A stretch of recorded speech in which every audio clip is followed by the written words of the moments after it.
Good evening everyone, welcome to the R V classes YouTube channel. जल्दी से सभी लोग लाइव आ जाओ और क्लास को स्टार्ट किया जाए। आज एक नया टॉपिक स्टार्ट करना है। Good evening everyone, good evening all of you. सभी लोग लाइव आ जाइए जल्दी से।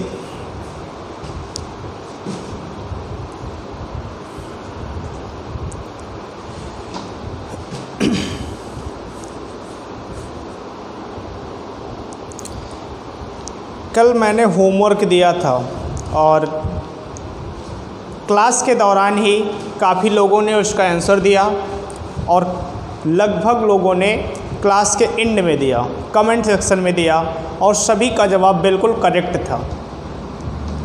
सभी का जवाब बिल्कुल करेक्ट था। मैंने पूछा था उच्चायुक्त और राजदूत में अंतर क्या है, ठीक? तो बिल्कुल करेक्ट जवाब आया था सभी का। और दो बातें याद रखोगे। एक, आप कहोगे राष्ट्रमंडल देश, लिखा भी गया था राष्ट्रमंडल देश, या उसी को कहते हैं कॉमनवेल्थ कंट्री। राष्ट्रमंडल देश को ही क्या कहते हैं? कॉमनवेल्थ कंट्री कहते हैं। तो कॉमनवेल्थ कंट्री में जितने देश हैं कुल मिला के प्रेजेंट टाइम में 53 कंट्री हैं। कितनी कंट्री है? 53 है। और उन 53 देशों में जो हमारे दूत होते हैं, जो हमारे देश का नेतृत्व करते हैं, उसे ही उच्चायुक्त या हाई कमीशन कहा जाता है। और ये राष्ट्रमंडल देश वही हैं जो कभी ना कभी ब्रिटेन के उपनिवेश रह चुके हैं, ब्रिटेन के अधीन रह चुके हैं। ब्रिटेन ने उस पर अपना उपनिवेश बनाया था। तो ये हो गए। बाकी जो देश बसते हैं वहाँ पर राजदूत होते हैं। कॉमनवेल्थ कंट्री को अगर छोड़ दो तो बाकी जितने देश हैं वहाँ पर एम्बेसडर होते हैं, राजदूतों की नियुक्ति होती है, ना कि उच्चायुक्तों की, ठीक? तो सभी का बिल्कुल करेक्ट आंसर आया था ये, ठीक? चलिए आगे टॉपिक को हम स्टार्ट करते हैं।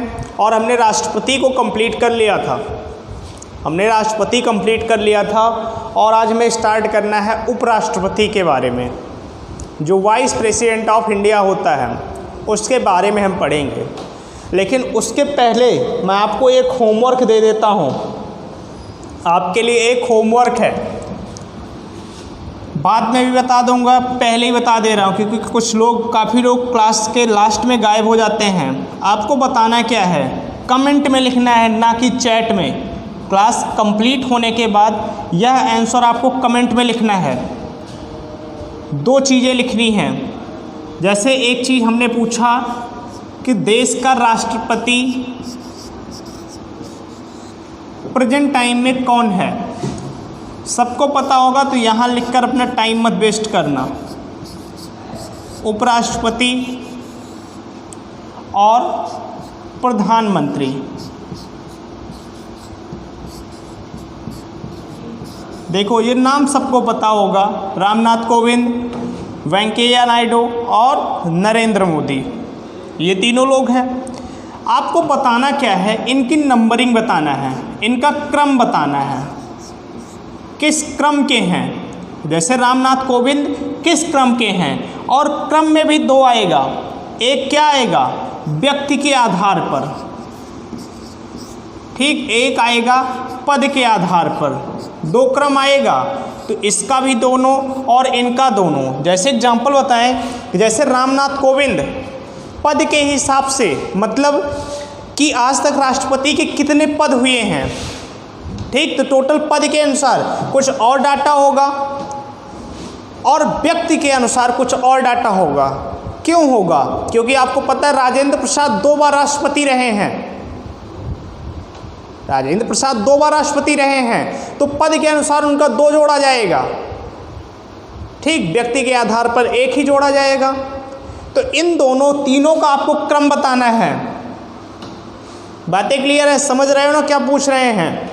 जैसे उपराष्ट्रपति की बात करें तो आपको पता होगा अभी तक 2 ऐसे उपराष्ट्रपति हुए हैं जो 2 बार उपराष्ट्रपति चुने गए हैं। पहले थे डॉक्टर राधाकृष्णन और दूसरे हुए डॉक्टर हामिद अंसारी। 2 ऐसे उपराष्ट्रपति हैं जो 2 बार वाइस प्रेसिडेंट बने हैं। तो व्यक्ति के आधार पर हमेशा उन्हें एक ही जोड़ा जाएगा, ना कि 2 4 जोड़ा जाएगा, वो 2 जोड़ा जाएगा। लेकिन पद के अनुसार टोटल अगर जोड़ा गया, कितने बार पद आए हैं, तो वो 4 बार जोड़ा जाएगा।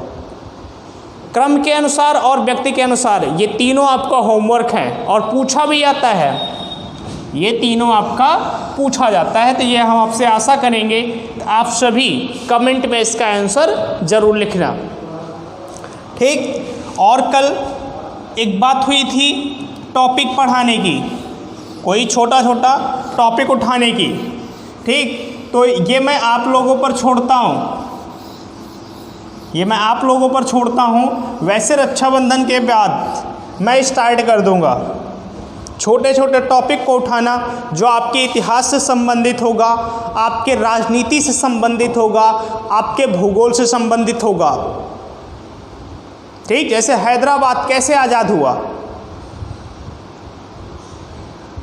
इन सारे मुद्दों को, हैदराबाद की बात करें, म्यांमार की बात करें, सिक्किम भारत का हिस्सा कैसे बना, अरुणाचल प्रदेश कैसे बना, पेप्सू क्या था, पंजाब का नाम पहले पेप्सू था, ठीक। या फिर पंजाब में इंदिरा गांधी के समय में, ठीक, जो पंजाब में आतंकवादी घटनाएं हुई थी उनके बारे में बात करेंगे, संसद हमला हुआ था, ठीक। तो भारत में ही बहुत सारी घटनाएं हैं, बहुत सारी त्रासदी आई है, ठीक। अंडमान निकोबार द्वीप समूह में जो प्रलय आया था, आपको पता होगा, अंडमान निकोबार द्वीप समूह 100% समाप्त हो चुका था। तो इन सब के बारे में हम बात करेंगे। तो एक एक टॉपिक हम उठाएंगे, तो 1-2 हम उठाएंगे अपनी तरफ से, फिर आपको समझ में आ जाएगा मैं कहना क्या चाहता हूँ, और फिर आप खुद टॉपिक बताइएगा। चलिए आज हम लोग स्टार्ट करते हैं उपराष्ट्रपति के बारे में, जो संघीय कार्यपालिका का दूसरा भाग है। हम लोग संघीय कार्यपालिका पढ़ रहे थे ना, और उसमें हमने कंप्लीट किया था राष्ट्रपति को, और आज हम स्टार्ट करेंगे उपराष्ट्रपति को। बात क्लियर है? तो आपको अच्छे से पता होगा उपराष्ट्रपति की बात किस अनुच्छेद में कही गई है। तो आप लोग पढ़ते हो आर्टिकल 63, आप पढ़ते हो आर्टिकल 63, और आर्टिकल 63 कहता है कि भारत में एक उपराष्ट्रपति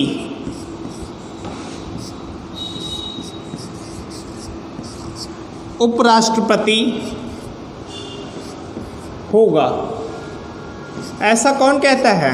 आर्टिकल 63 कहता है। आप आर्टिकल 62 तक पढ़ चुके थे राष्ट्रपति में। आर्टिकल 62 हमने पढ़ा था ना, क्या था? जब राष्ट्रपति का पद रिक्त होता था उस स्थिति में कि 6 माह के अंदर उसे भर दिया जाएगा, तो वहाँ तक हमने राष्ट्रपति कंप्लीट किया था। और उससे एक आर्टिकल आगे बढ़ेंगे तो हमें एक नया पद मिलेगा जिसे हम लोग क्या कहते हैं? उपराष्ट्रपति कहते हैं, जिसे वाइस प्रेसिडेंट कहा जाता है। आप अच्छे से जानते होंगे कि प्रेजेंट टाइम में देश के उपराष्ट्रपति वेंकैया नायडू हैं, एम वेंकैया नायडू हैं, और देश के पहले उपराष्ट्रपति डॉक्टर राधाकृष्णन थे, सर्वपल्ली राधाकृष्णन वो थे, आप सबको पता होगा। अब बात आती है कि भाग 5 के आर्टिकल 63 में कहा क्या गया है। तो जैसे आर्टिकल 52 में कहा गया था कि भारत में एक राष्ट्रपति होगा, वैसे ही आर्टिकल 63 कहता है कि भारत में एक उपराष्ट्रपति होगा। और यहाँ से आर्टिकल 63 से हम लोग पढ़ेंगे आर्टिकल 71 तक। किसके बारे में? उपराष्ट्रपति के बारे में। 72 आप पढ़ चुके हो, राष्ट्रपति की क्षमा शक्ति थी। और आर्टिकल 73, आज हम 73 कंप्लीट कर देंगे। उपराष्ट्रपति बहुत छोटा टॉपिक है, लेकिन एग्जाम में यहाँ से क्वेश्चन पूछे जाते हैं। तो आर्टिकल 63 सीधे सीधे कहता है कि भारत में एक उपराष्ट्रपति होगा। अब क्वेश्चन ये पूछा जाता है कि निम्नलिखित में से किस आर्टिकल में उपराष्ट्रपति पद के बारे में बताया गया है। तो किस आर्टिकल में? आर्टिकल 63 के बारे में। और एक बात हमने पहले भी बताया था, इस पद का स्रोत क्या है? आप सब कमेंट करिए, इसके पद का स्रोत क्या है? देन लिखिएगा आर्टिकल 64। आर्टिकल 64 स्रोत क्या है उपराष्ट्रपति के पद का? आर्टिकल 64 कहता है कि उपराष्ट्रपति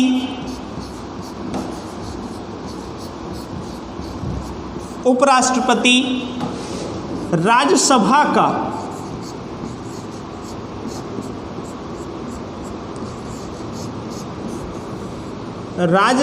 का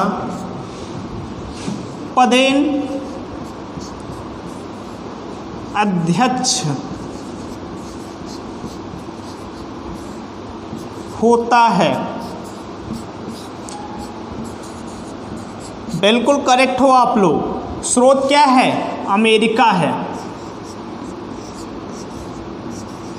हमें आशा थी आप लोग को पता हो, क्योंकि हमने जब बताया था, स्रोत बताया था, संविधान के स्रोत बताए थे, संविधान की विशेषताएं बताई थी, तो मैंने बात की थी कि राष्ट्रपति और उपराष्ट्रपति पद कहाँ से लिया गया है? अमेरिका से लिया गया है। बातें क्लियर हैं? और इसके बाद आर्टिकल 63 बताया और 64 देखिए। 64 में लिखा है कि उपराष्ट्रपति क्या होगा? राज्यसभा का, जो हमारा अपर हाउस है। राज्यसभा को हम लोग क्या कहते हैं? अपर हाउस, या इसी को कहते हैं परमानेंट हाउस, अस्थाई सदन।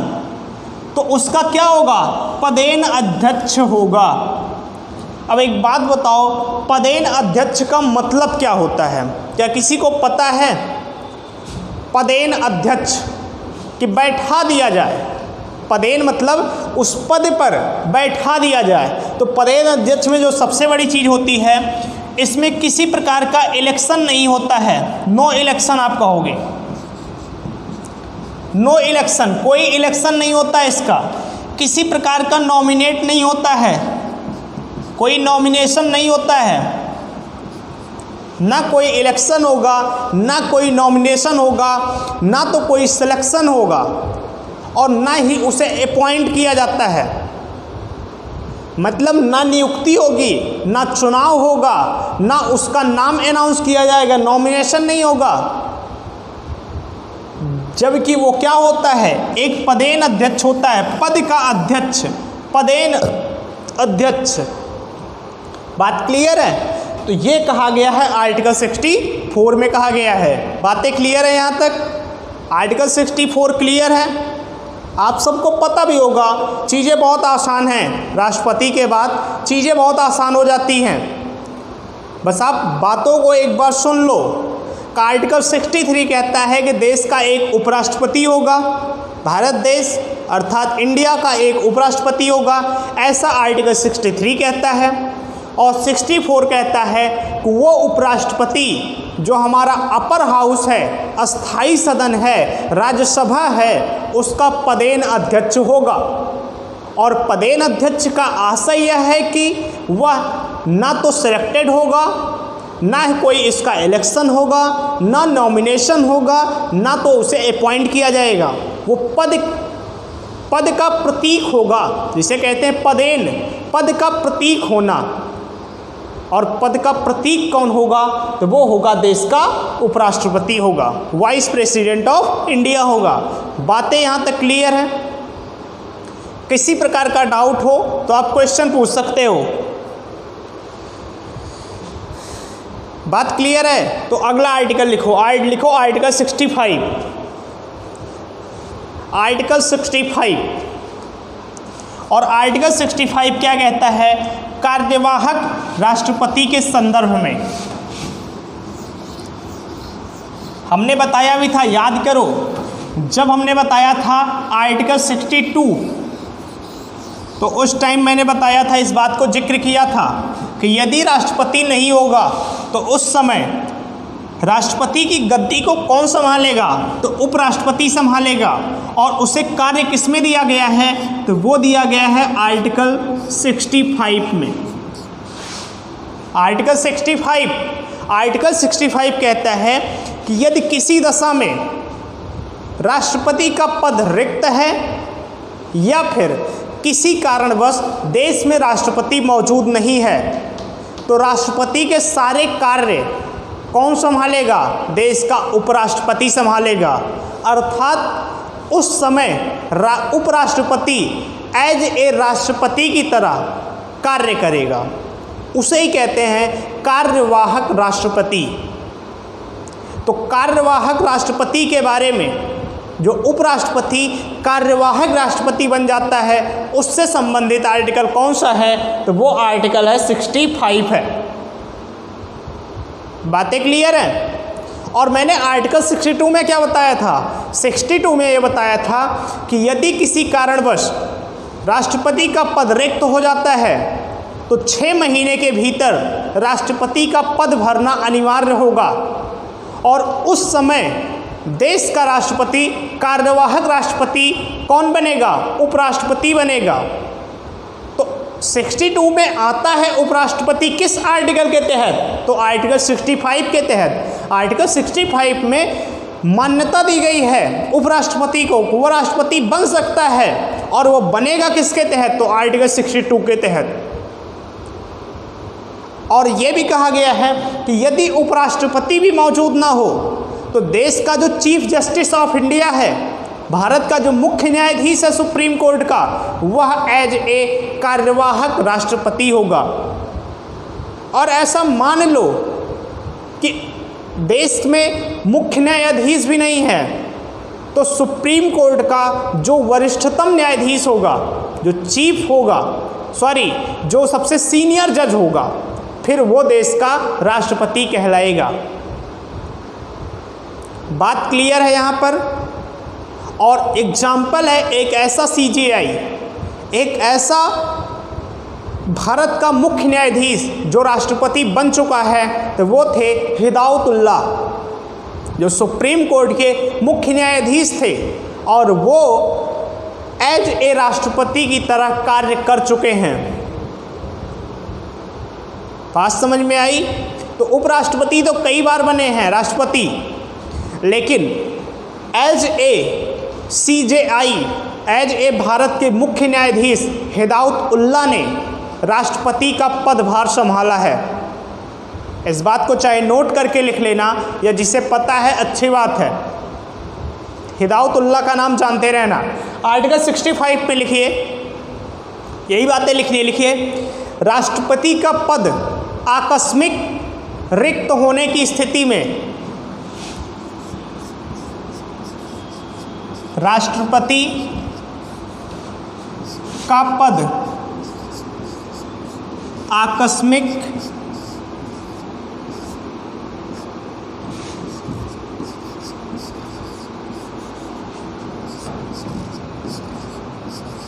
रिक्त होने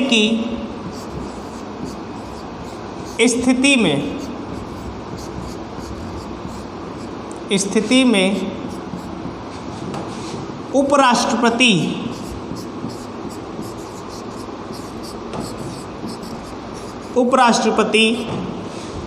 राष्ट्रपति का कार्यभार संभालेगा। राष्ट्रपति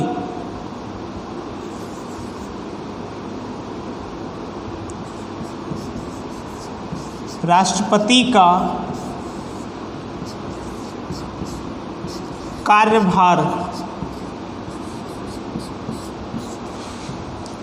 संभालेगा। आगे लिखना, अर्थात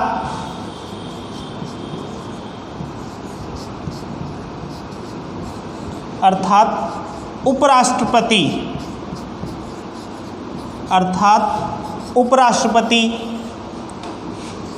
कार्यवाहक राष्ट्रपति कहलाएगा। कार्यवाहक राष्ट्रपति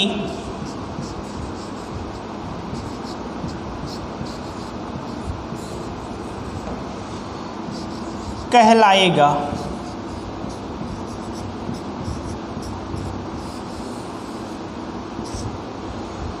यही है आर्टिकल 65। नोट कर लिया हो तो अगली हेडिंग डालिए, या चाहे नोट करके एक पॉइंट आगे बढ़ा लो, नोट करके पॉइंट बढ़ा लो। वैसे शायद मैंने राष्ट्रपति में लिखाया था, लेकिन जिसने ना लिखा हो वो लिख लेना, नोट करके इसी में पॉइंट बढ़ा लेना। लिखो, यदि राष्ट्रपति के साथ उपराष्ट्रपति भी मौजूद ना हो, यदि राष्ट्रपति के साथ साथ उपराष्ट्रपति भी मौजूद ना हो, या राष्ट्रपति के पद के साथ साथ उपराष्ट्रपति का पद भी रिक्त हो, तो उस स्थिति में देश का मुख्य न्यायाधीश कार्यवाहक राष्ट्रपति कहलाएगा। तो उस स्थिति में देश का मुख्य न्यायाधीश राष्ट्रपति कहलाएगा या कार्यवाहक राष्ट्रपति कहलाएगा। देखिए, कहने का मतलब ये है कि जैसे ये हमारा राष्ट्रपति था, और यदि राष्ट्रपति नहीं होता है तो अगला कौन होगा? उपराष्ट्रपति होगा। ये एज राष्ट्रपति की तरह काम करेगा। और मान लीजिए मैंने बताया उपराष्ट्रपति भी ना हो, तो जो भारत का मुख्य न्यायाधीश है सुप्रीम कोर्ट का, हाई कोर्ट नहीं, जो सुप्रीम कोर्ट का मुख्य न्यायाधीश है, हम लिख देते हैं सुप्रीम कोर्ट का एससी का, ये होगा। और ये भी यदि मौजूद नहीं है तो आप लिखोगे सुप्रीम कोर्ट का वरिष्ठतम, मतलब सीनियर, वरिष्ठतम न्यायाधीश।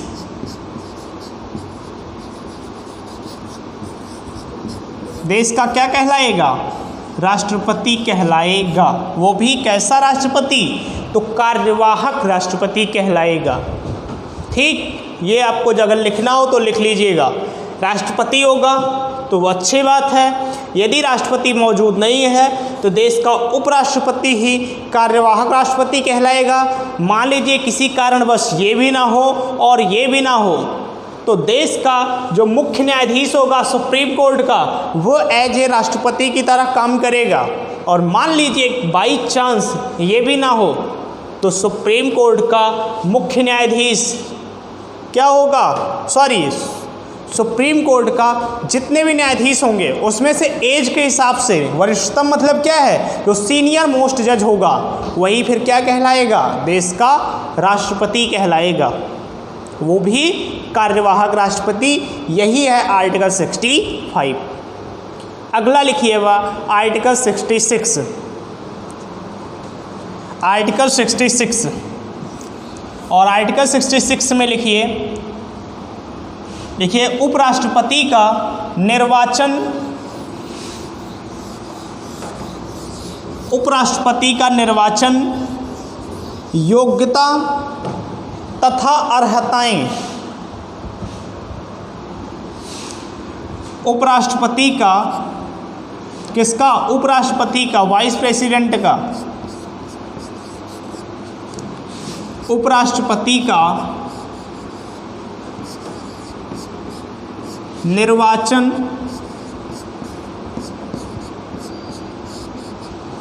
और योग्यता तथा अर्हताएं।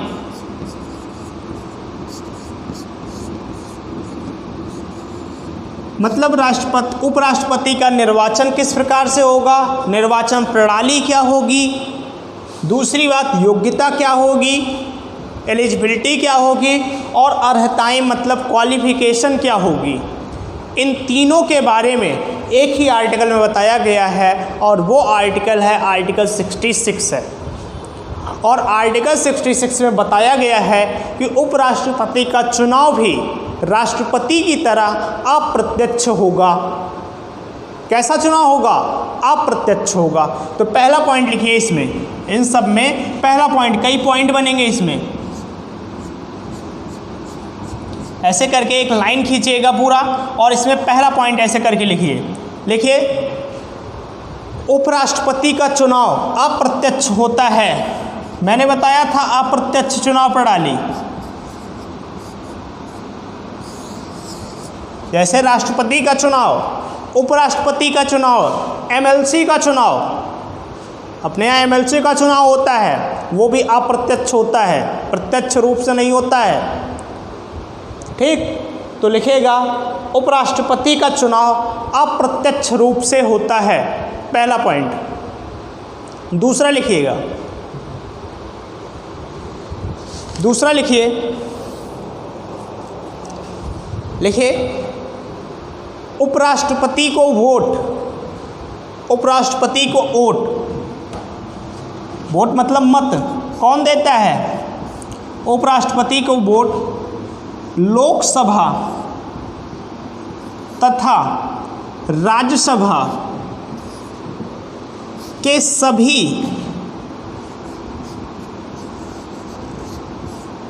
सदस्य देते हैं।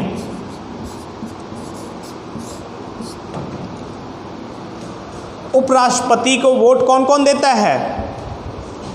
तो लोकसभा तथा राज्यसभा के सभी सदस्य क्या देंगे?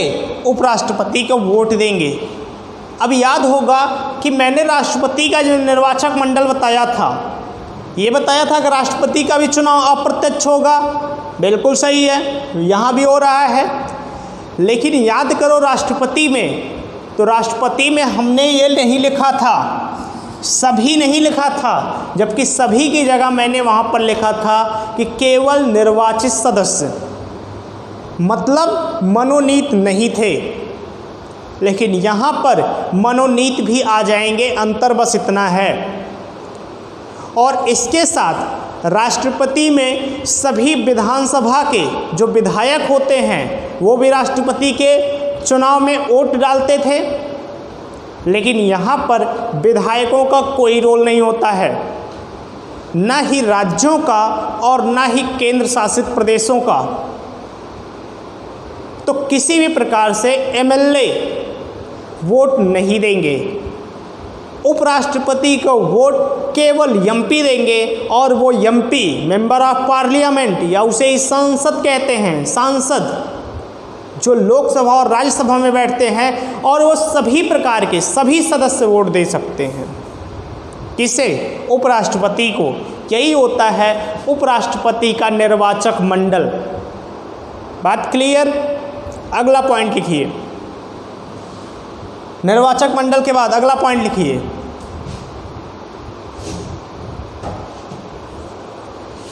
लिखिए उपराष्ट्रपति का चुनाव, उपराष्ट्रपति का चुनाव एकल संक्रमणीय, एकल संक्रमणीय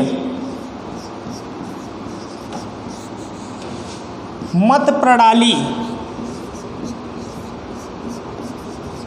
के अनुसार होता है। एकल संक्रमणीय मत प्रणाली जो मैंने बताई थी वरीयता के आधार पर, याद होगा राष्ट्रपति में।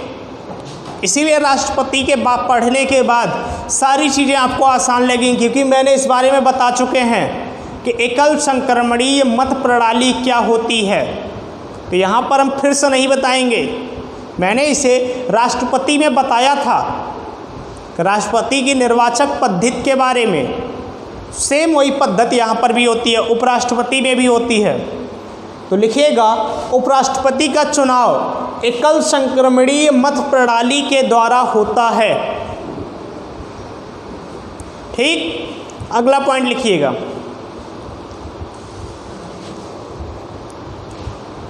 अगला पॉइंट लिखिएगा, इसी निर्वाचन में ही, निर्वाचन का बात हो रहा है तो अगला पॉइंट लिखिए, लिखिएगा उपराष्ट्रपति का पुनः निर्वाचन हो सकता है। उपराष्ट्रपति का पुनः निर्वाचन हो सकता है। और पूछा यह जाता है किसका हुआ था पुनः निर्वाचन? दो लोगों का हुआ है।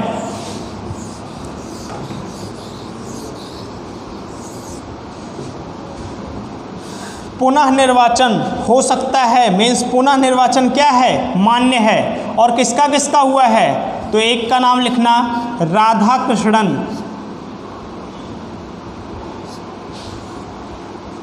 राधा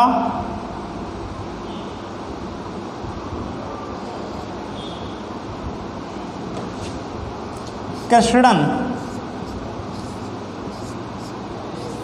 सर्वपल्ली राधा कृष्णन, और ब्रैकेट में लिख लीजिएगा 2 बार, और दूसरा नाम लिखिएगा हामिद अंसारी, हामिद अंसारी, और इनका भी कितनी बार हुआ है? 2 बार हुआ है। हमने बताया कि निर्वाचन में ये आपने लिखा कि उपराष्ट्रपति का पुनः निर्वाचन, बार बार निर्वाचन, जितनी बार चाहो उतनी बार निर्वाचन किया जा सकता है भारत में राष्ट्रपति और उपराष्ट्रपति को, लेकिन पद लिया गया है अमेरिका से। और आप अच्छे से जानते होंगे कि अमेरिका में एक व्यक्ति राष्ट्रपति केवल 2 बार बन सकता है, 2 से ज़्यादा बार आप अमेरिका में चुनाव ही नहीं लड़ सकते हो। लेकिन भारत में आप जितनी बार चाहो आप राष्ट्रपति बन सकते हो, आप जितनी बार चाहो तो उपराष्ट्रपति बन सकते हो। ये है निर्वाचन पद्धति। ये क्या है? निर्वाचन है। अगला पॉइंट लिखो अब योग्यता के बारे में। अगली बात लिखो योग्यता, और योग्यता में जो बातें पूछी जाती हैं वो सबसे पहली बात लिखना उम्र। एज क्या होनी चाहिए? सबको पता भी होगा, राष्ट्रपति की उपराष्ट्रपति की एज सेम ही होती है, और वो क्या होती है? लिखिएगा 35 वर्ष।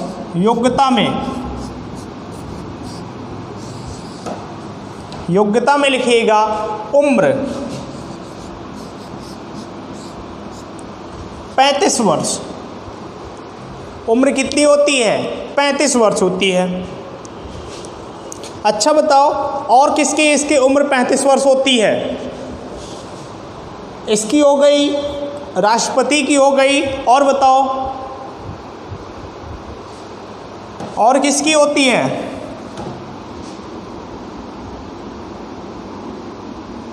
सुप्रीम कोर्ट के मुख्य न्यायाधीश की मिनिमम एज। हम मुख्य न्यायाधीश कर रहे हैं, न्यायाधीश मत करना। और सेम हाल लिख दो हाई कोर्ट के भी मुख्य न्यायाधीश की मिनिमम एज होनी चाहिए 35 वर्ष।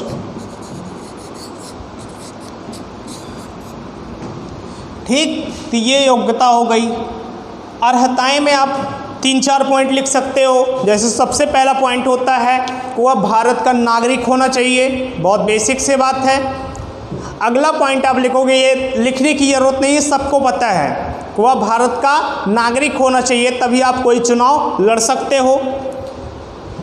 एक बात आती है कि वह किसी लाभ के पद पर ना हो, और कल इसी से शायद रिलेटेड किसी ने क्वेश्चन भी पूछा था।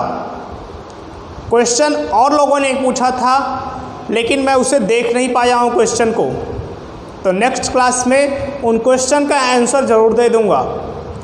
एक बात आई थी, मुझे याद आ रहा है, लाभ के पद को लेकर। तो एक बात जान लो, एलिजिबिलिटी में, क्वालिफिकेशन में लिखा गया है कि वह किसी लाभ के पद पर ना हो, और लाभ के पद का आशय है कि वह कोई सरकारी नौकरी ना कर रहा हो। और उसी के साथ ये भी लिखा जाता है कि मंत्री का पद लाभ का पद नहीं माना जाएगा।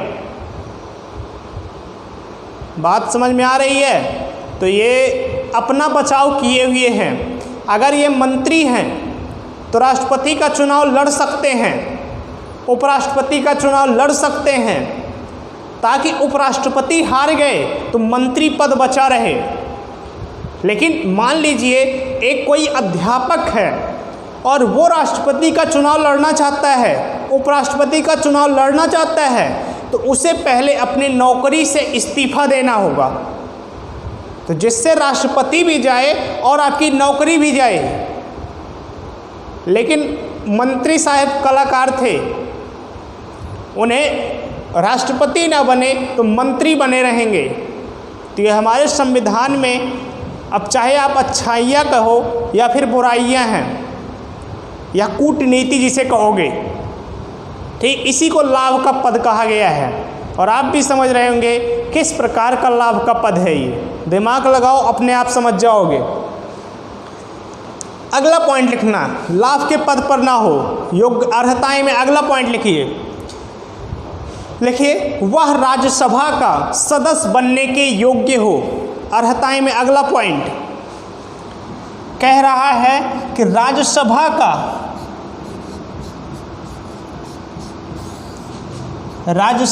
का सदस्य बनने योग्य हो।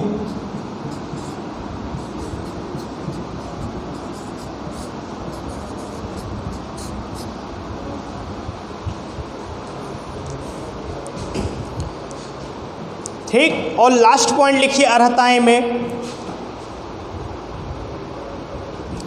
अर्हताएं में लास्ट पॉइंट लिखिएगा कि वह किसी भी सदन का सदस्य ना हो। वह किसी भी सदन का सदस्य ना हो। तो ये सारी क्या हैं? अर्हताएं हैं। ये सारी क्या हैं? अर्हताएं हैं। देखो, एक क्वेश्चन और आया था, मुझे क्वेश्चन याद आ रहा है। एक क्वेश्चन आया था राष्ट्रपति जब हम पढ़ाए थे, तो हमने ये कहा था, उसमें ये कहा था कि वह लोकसभा का सदस्य बनने के योग्य हो। बात को अच्छे से समझ लेना, लोकसभा का सदस्य बनने के योग्य हो। और यदि लोकसभा का सदस्य आपको बनना है तो आपकी मिनिमम एज 25 वर्ष होनी चाहिए। परंतु हर लोकसभा का सदस्य राष्ट्रपति के वोट के लिए, राष्ट्रपति के चुनाव के लिए अप्लाई नहीं कर सकता। कब करेगा कोई लोकसभा का सदस्य? जब वो अपनी एज 35 वर्ष कंप्लीट कर चुका हो। तो कल किसी लड़की ने कमेंट किया था कि इन दोनों का मामला क्या है। तो देखो, लोकसभा का आप सदस्य बन गए हो, 25 वर्ष अगर हो गए हो आप, तो आप लोकसभा का चुनाव लड़ सकते हो। लेकिन यदि आपको राष्ट्रपति बनना है तो लोकसभा में बाकी जो अर्हताएं हैं उसे आप कंप्लीट करो, अर्हताओं को कंप्लीट करो, और जो क्वालिफिकेशन मांगा है, एलिजिबिलिटी मांगा है, उसे आप कंप्लीट करो पहले लोकसभा वाली। और यदि आपकी लोकसभा की सारी अर्हताएं कंप्लीट हैं, देन यदि आप 35 प्लस हो तो आप राष्ट्रपति के लिए अप्लाई कर सकते हो। तो समझ लो, डबल जगह वेरिफिकेशन होता है। पहला वेरिफिकेशन होगा लोकसभा में, तो लोकसभा में आप यदि 25 साल पूरा कर लोगे तो लोकसभा जाओगे। लोकसभा जाने का मतलब है कि लोकसभा के लिए एलिजिबल हो जाओगे। और अब मान लिया जाता है कि आप 10 साल बिता चुके हो एज ए लोकसभा मेंबर के रूप में, और इतना समय बिताने के बाद अब आप राष्ट्रपति बनने के काबिल हो चुके हो। ये नहीं है कि जिसी दिन आप लोकसभा के 25 वर्ष कंप्लीट हुए उसी दिन आप देश संभालने के लिए देश के प्रथम नागरिक बनने को तैयार हो जाओ। बात समझ में आ रही है? क्यों ये 10 साल का गैप रखा गया है? ये कल किसी ने कमेंट किया था। तो बात अगर आपको समझ में आई हो तो यस ज़रूर लिखिएगा कि जैसे ही आप लोकसभा के सदस्य बनने के योग्य हुए 25 साल के, तो क्या तुरंत आपको राष्ट्रपति बना दिया जाए? सोचो एक बार कि आप 25 साल के हुए और तुरंत आपको क्या बना दिया जाए? राष्ट्रपति बना दिया जाए। एग्जाम्पल बताएं आपको, 2019 के चुनाव में जो देश की सबसे युवा सांसद हुई वो उड़ीसा से हुई थी। उड़ीसा से हुई थी और उनका नाम था चंद्राणी मुर्मू। जो सीट थी उड़ीसा में कोयंझोर सीट से चंद्राणी मुर्मू, जो 25 वर्ष कुछ ही दिन की एक फीमेल है, एक लड़की है, वो देश की सांसद बनी और देश की सबसे युवा सांसद हुई। लेकिन वो लोकसभा की सदस्य तो बन गई, लोकसभा के सदस्य बनने की योग्यता आ गई इसमें। लेकिन अब ये माना जाता है, भारतीय संविधान ये कहता है कि अब आप 10 साल, लगभग 10 साल आप लोकसभा में कार्य कर लो, आपको लोकसभा चलाने की या पूरा देश चलाने का एक अनुभव हो जाए। और यदि यह अनुभव हो जाता है तो आप आफ्टर 35 ईयर आप देश के प्रथम नागरिक बनने के योग्य माने जाओगे। ये रीजन है। 25 और 35 का ये मामला है। अब शायद आपको बात समझ में आया होगा। बात क्लियर है? आर्टिकल 66 क्लियर है। हमने निर्वाचन पद्धति के बारे में बताया, योग्यता के बारे में बताया और अर्हताएं के बारे में बताया। अगला आर्टिकल लिखिए, आर्टिकल 67। आर्टिकल 67 जो बात करता है उपराष्ट्रपति के पद अवधि के बारे में।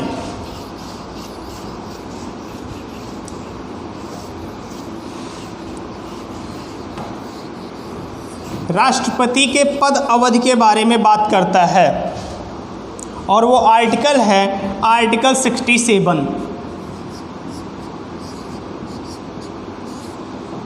क्या कहता है? राष्ट्रपति की, सॉरी राष्ट्रपति लिख रहे हैं, उपराष्ट्रपति है ये, उपराष्ट्रपति की पद अवधि, पदावधि जिसे हम लोग कहते हैं, और सबको पता होगा कितनी है, कोई बताने की ज़रूरत नहीं है, आप सबको पता होगा। और कितनी होती है? तो 5 वर्ष होती है। ऐसा कहा गया है आर्टिकल 67 में उपराष्ट्रपति के कार्यकाल के बारे में बताया गया है। बात क्लियर है? अब इसी आर्टिकल 67 में ही उपराष्ट्रपति को हटाने की प्रक्रिया को भी बताया गया है। ये आर्टिकल 67 का 1 है और आर्टिकल 67 का ही 2 है।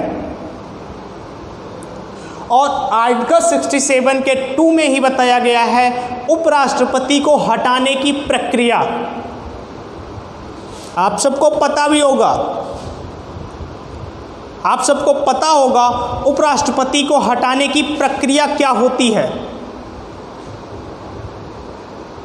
ठीक, तो लिखिएगा, बताइए उपराष्ट्रपति को यदि हटाना होगा तो हटाने की प्रक्रिया कहाँ से शुरू होती है? लोकसभा से या राज्यसभा से?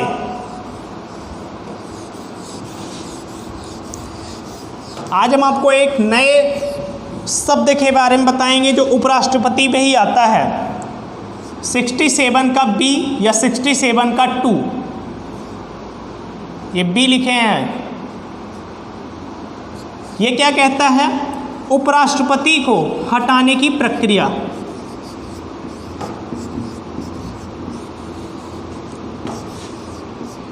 उपराष्ट्रपति को हटाने की प्रक्रिया।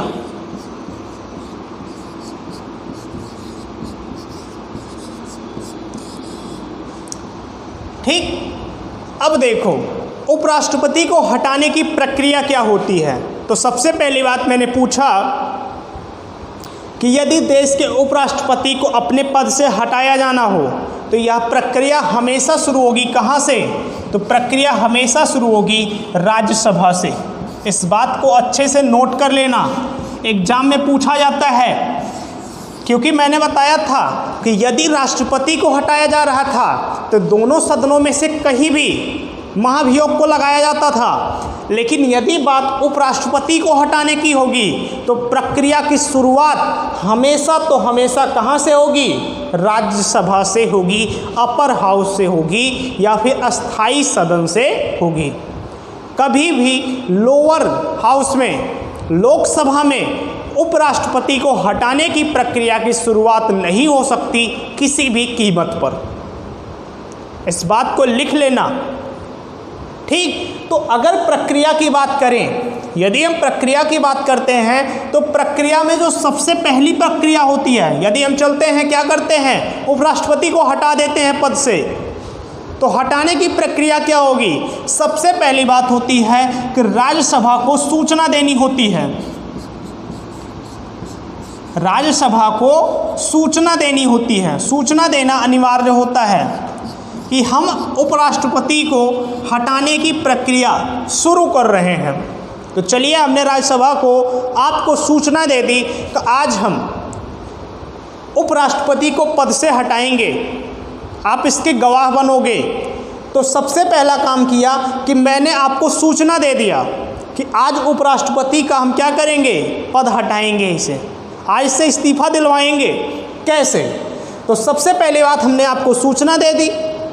अब दूसरी बात आती है, यहीं से आप एक नया शब्द सुनोगे और वो शब्द होगा प्रभावी बहुमत। प्रभावी बहुमत क्या होता है? ये शब्द शायद आपको पहली बार सुनने में आया होगा। तो अब ये जान लो कि बहुमत 3 प्रकार के होते हैं। मैंने ये सोचा था कि बहुमत पढ़ाएंगे जब कोई विधेयक पास करेंगे, लेकिन अब बात आई है तो प्रभावी बहुमत की बात सुन लो। उपराष्ट्रपति को पद से हटा रहे हो तो ज़रूरी है कि आप प्रभावी बहुमत के बारे में जानो। तो ये जानो कि बहुमत कुल मिलाकर 3 प्रकार से होते हैं जो मेजॉरिटी होती है। सबसे पहला होता है साधारण बहुमत। सबसे पहला होता है सिंपल मेजॉरिटी, जिसे इंग्लिश में कहते हैं साधारण बहुमत। और साधारण बहुमत में क्या होगा कि जिस पक्ष में ज़्यादा लोग होंगे, चाहे एक ही लोग ज़्यादा हुए, किसी पक्ष में 51 लोग हुए और किसी पक्ष में 49 लोग हुए, तो जो 51 वाला होगा वो जीत जाएगा। यही कहलाता है साधारण बहुमत। ये तो हमने 50-50 की बात कर ली, लेकिन मान लीजिए कि किसी साइड में 90 लोग हैं और किसी साइड में 10 लोग हैं, तो ये कहलाता है साधारण बहुमत किसी भी तरीके से। अब बात आती है प्रभावी बहुमत की। तो प्रभावी बहुमत, जिसे हम लोग इफेक्टिव मेजॉरिटी कहते हैं, तो प्रभावी बहुमत का मतलब होता है कि 50+1। बात क्लियर है? 50+1 जिधर साइड होंगे वही कहलाता है प्रभावी बहुमत। जब चुनाव का रिजल्ट आता होगा तो आप बहुत अच्छे से जानते होंगे, बहुमत साबित करने के लिए यही पद्धति अपनाई जाती है। तो पद्धति सबको पता होगा, उसका नाम होता है प्रभावी बहुमत। और तीसरा मैंने राष्ट्रपति में बताया था, और वो था विशेष बहुमत। जब राष्ट्रपति को पद से हटाया जाता है या फिर क्या कहते हैं, संविधान संशोधन विधेयक लाया जाता है, तो लगाया जाता था विशेष बहुमत 2/3 वाला, जो 2/3 सदस्यों के तहत पास कराया जाता था, उसे कहते थे विशेष बहुमत या स्पेशल मेजॉरिटी। तो होता क्या है कि राज्यसभा को सूचना देनी होती है, फिर दूसरा काम करना होगा कि राज्यसभा में प्रभावी बहुमत को पास कराना होगा। तो जल्दी से पास कर दो सभी लोग, पास कराना होगा। पास कर रहे हो सभी लोग? आप सभी राज्यसभा हो, आप सब लोग इस समय एक अपर हाउस हो, अस्थाई सदन हो। तो राज्यसभा में क्या होगा? प्रभावी बहुमत द्वारा उसे पास कराया जाएगा। और जैसे ही राज्यसभा में पास होता है, देन लोकसभा में, देन कहाँ जाएगा? तीसरा पॉइंट। तो आप लिखोगे तत्पश्चात लोकसभा में साधारण बहुमत द्वारा इसे पास कराया जाएगा। अब बात साधारण बहुमत की हो गई। जब लोकसभा पहुंची तो बात साधारण बहुमत की हो गई। तो तीसरा पॉइंट लिखिएगा प्रक्रिया में कि तत्पश्चात लोकसभा में साधारण बहुमत द्वारा इसे पास कराया जाता है। और जैसे ही ये पास होगा, उपराष्ट्रपति से तुरंत क्या ले लिया जाता है? इस्तीफा ले लिया जाता है। या उपराष्ट्रपति तुरंत इस्तीफा देने के लिए मजबूर हो जाएगा। और आप सबको पता होगा कि उपराष्ट्रपति अपना इस्तीफा देता किसे है? तो वो हमेशा देता है किसे? देश के राष्ट्रपति को देता है। यहाँ से एक क्वेश्चन ये भी आया कि राष्ट्रपति अपना इस्तीफा किसे देगा? तो राष्ट्रपति हमेशा अपना इस्तीफा देता है देश के राष्ट्रपति को। और हमने उपराष्ट्रपति को उसके पद से बर्खास्त कर दिया है। आप सभी लोग इसके क्या हो? गवाह हो। और अगला आर्टिकल लिखो, आर्टिकल 68। अगला लिखो आर्टिकल 68।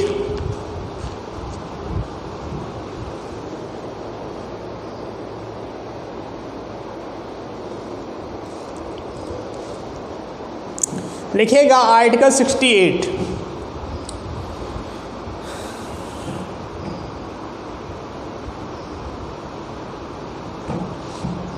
कुछ खास नहीं है। जब उपराष्ट्रपति का पद किसी कारणवश रिक्त हो जाता है उस स्थिति में है। आर्टिकल 68 लिखिएगा, बहुत इम्पॉर्टेंट नहीं है, ये भी बता दे रहे हैं 68, बट सीक्वेंस है तो सीक्वेंस में चैप्टर को कंप्लीट करो। एक जैसे पूरा सीक्वेंस में अब तक चले हैं। लिखिएगा आर्टिकल 68,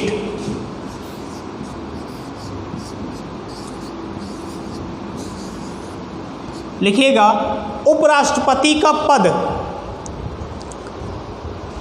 उस उपराष्ट्रपति का पद रिक्त होने की स्थिति में, किसका पद? उपराष्ट्रपति का पद।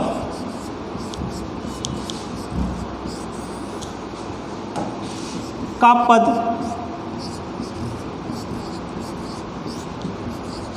रिक्त होने की स्थिति में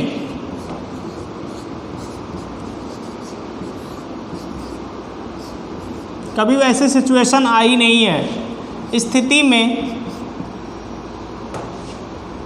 पद भरने की प्रक्रिया, पद भरने की प्रक्रिया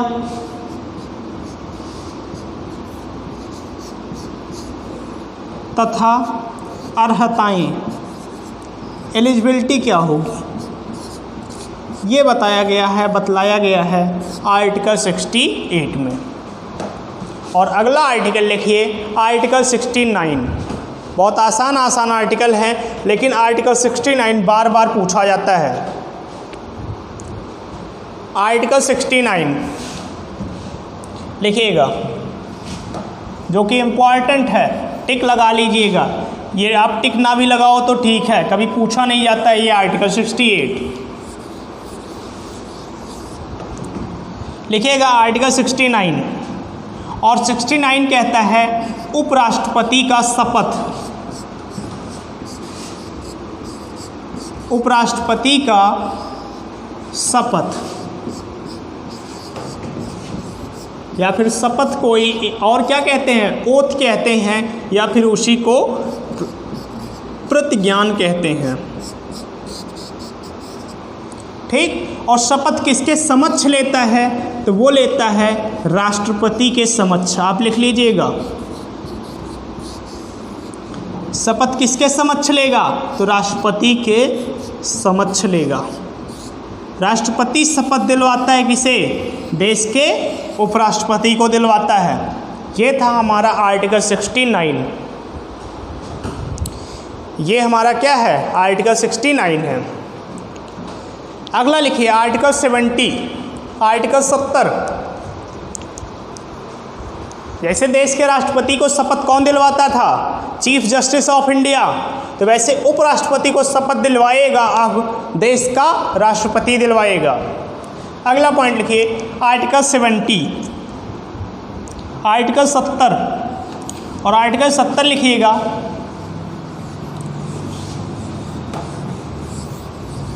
लिखिएगा अन्य, लिखिए अन्य, आर्टिकल 70 लिखिए अन्य आकस्मिक, अन्य आकस्मिकताओं में राष्ट्रपति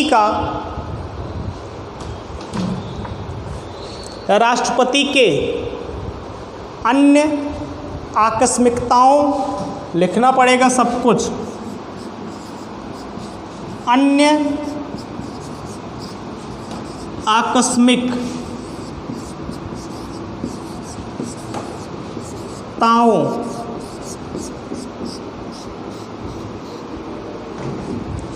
में राष्ट्रपति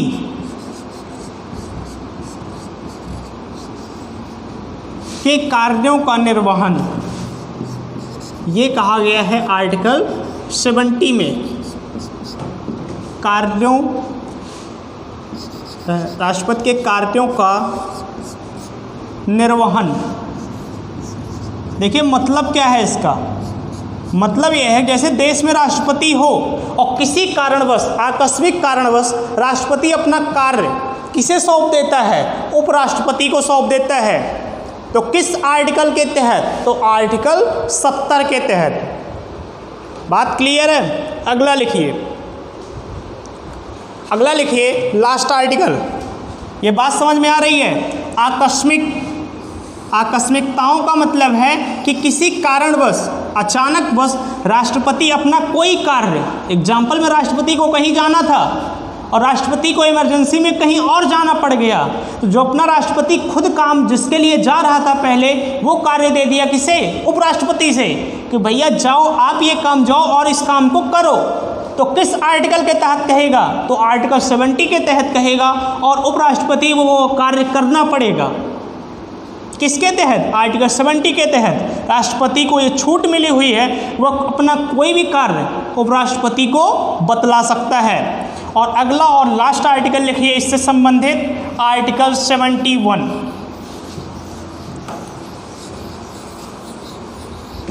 ये सारे आर्टिकल डायरेक्ट पूछे जाते हैं एग्जामों में।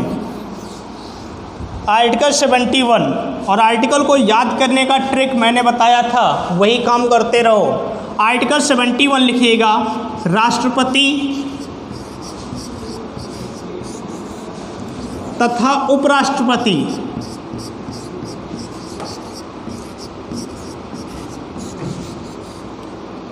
के निर्वाचन संबंधी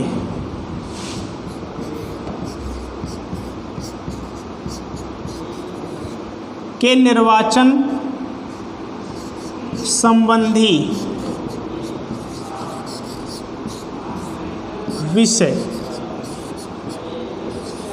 ये है हमारा आर्टिकल 71।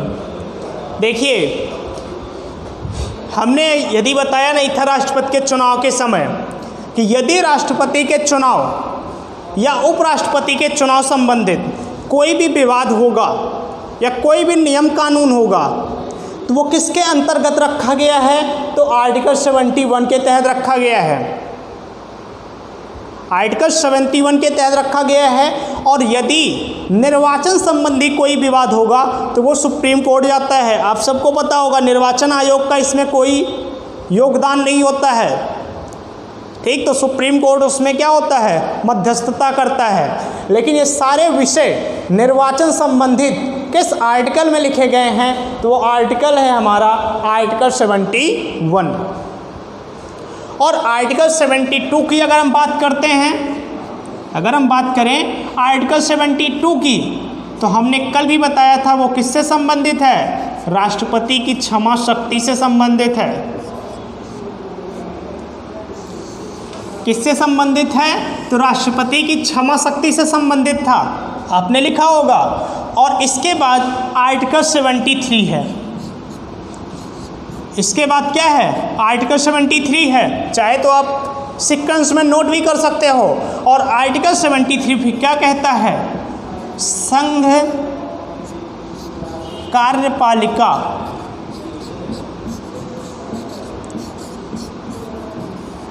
का विस्तार।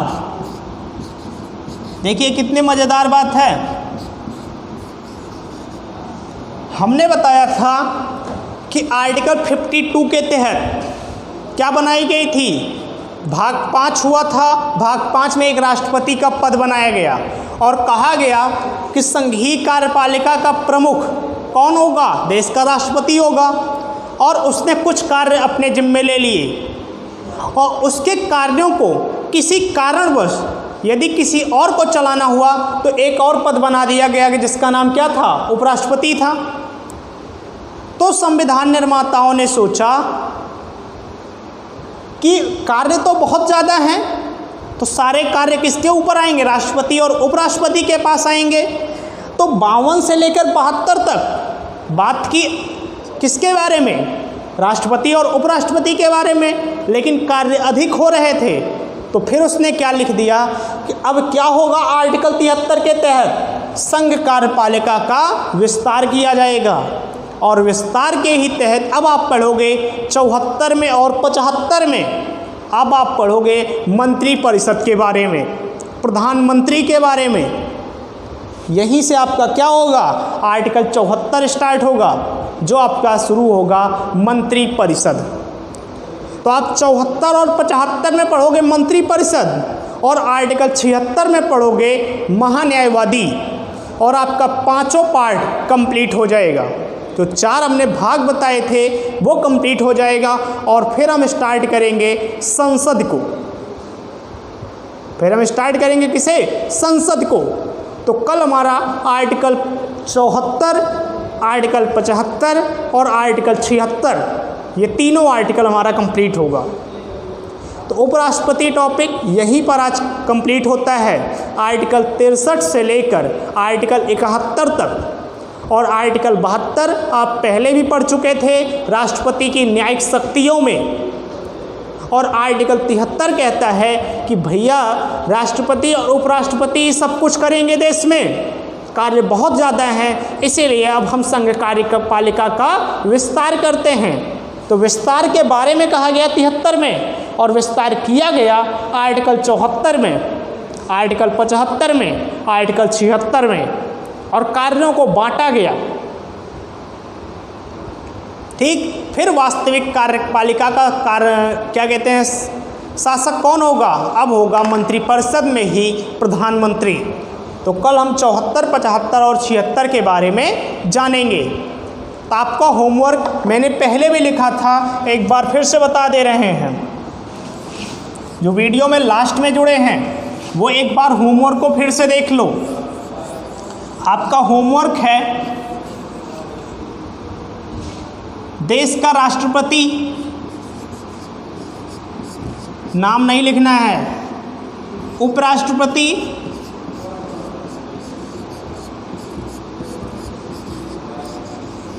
और प्रधानमंत्री।